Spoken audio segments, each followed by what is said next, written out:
আসসালামু আলাইকুম প্রিয় দর্শক ভাই ও বোনেরা, আশা করি সকলেই ভালো আছেন। ডিবি হেফাজতে থাকা ৬ ছাত্রনেতাকে ৬ সমন্বয়কারীকে তারা গতকাল ছেড়ে দিয়েছে। তাদের একজনের পিতার সিগনেচার নিয়ে তাদেরকে ছেড়ে দিয়েছে। তারা আজকে একটা বিবৃতি প্রকাশ করেছে। তাতে তারা বলেছে, ছাত্র নাগরিকদের হত্যার বিচার ও আটককৃত নিরপরাধ ব্যক্তিদের মুক্তির দাবিতে বৈষম্য বিরোধী ছাত্র আন্দোলনের কর্মসূচি অব্যাহত থাকবে।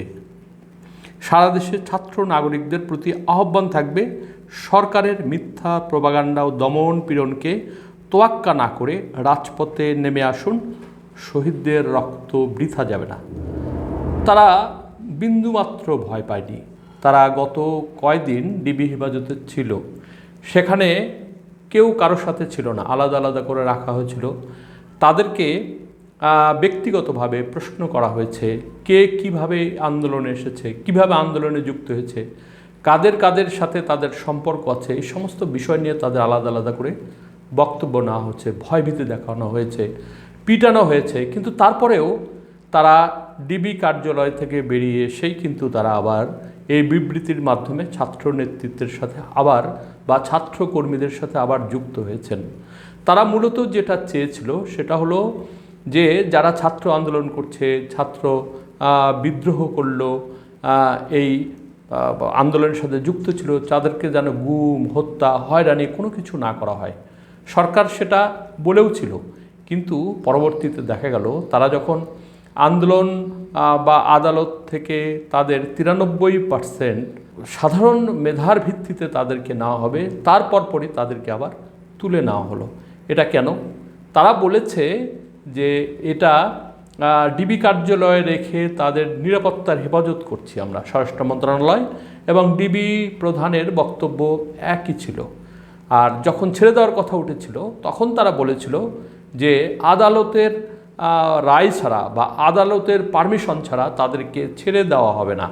কিন্তু আমরা যেটা দেখতে পারলাম, তাদেরকে ভাত খাওয়ার টেবিলে দেখা গেল তাদেরকে একটা বিবৃতি দেওয়ানো হলো, যেখান থেকে তারা আন্দোলন সংক্রান্ত বিবৃতি দিয়েছে যে তারা সেটা প্রত্যাখ্যান করে নিয়েছে, কিন্তু সেটা ছিল সম্পূর্ণ মিথ্যা। তারা বেরিয়ে এসেই সে সম্পর্কে তারা কিছু বিবৃতি দিয়েছে।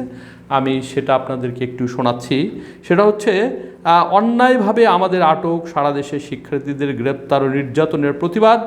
গত 30 জুলাই রাত থেকে সমন্বয়ক নাহিদ ইসলাম, আসিফ মাহমুদ ও আবু বাকের ডিবি অফিসে আটক অবস্থায় অনশন কর্মসূচি শুরু করে।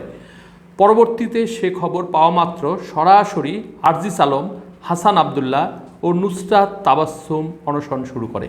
তারা আরও স্বরাষ্ট্রমন্ত্রীর নির্দেশেই আমাদের অন্যায়ভাবে আটক রাখা হয়েছিল। সরকার আইনশৃঙ্খলা বাহিনীকে ছাত্র জনতার মুখোমুখি দাঁড় করিয়ে দিয়েছে। সরকার এখনও শিক্ষার্থীদের উপরে দমন নীতি অব্যাহত রেখেছে এবং সারা দেশে আন্দোলনরত শিক্ষার্থীদের গ্রেপ্তার ও নির্যাতন করেছে।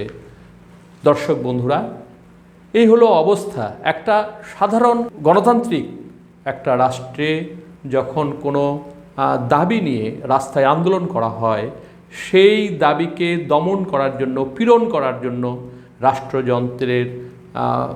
রাষ্ট্রযন্ত্রকে ব্যবহার করা হয়। কিন্তু এটা কিন্তু সেরকম করার কথা ছিল না। একটা রাজনৈতিক সংগঠন আছে, তারা যদি তাদেরকে ডেকে তাদের সাথে কথা বলতো তাহলে কিন্তু এই সমস্যার সমাধান হতো। কিন্তু দেশটাকে আজকে কোন পর্যায়ে নিয়ে যাওয়া হয়েছে, কী কারণে, সেটা সম্পূর্ণ একটা তদন্তের বিষয়। বন্ধুরা, এর পরবর্তী যে খবর হবে আমি আবার আপনাদের সামনে সেটা নিয়ে আসব। সকলে ভালো থাকবেন।